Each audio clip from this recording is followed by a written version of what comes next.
আসসালামু আলাইকুম। আবৃত্তি করছি আবু জাফর ওবায়দুল্লাহর কোনো এক মাকে।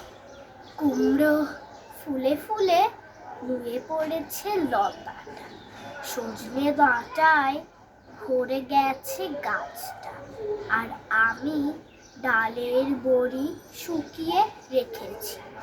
খোকা, তুই কবে আসবি, কবে ছুটি?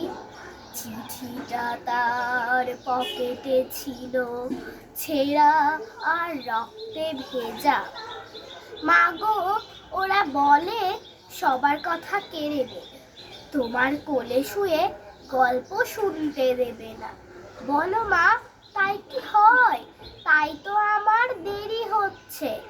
তোমার জন্য কথার ঝুড়ি নিয়ে তবেই না বাড়ি ফিরবো।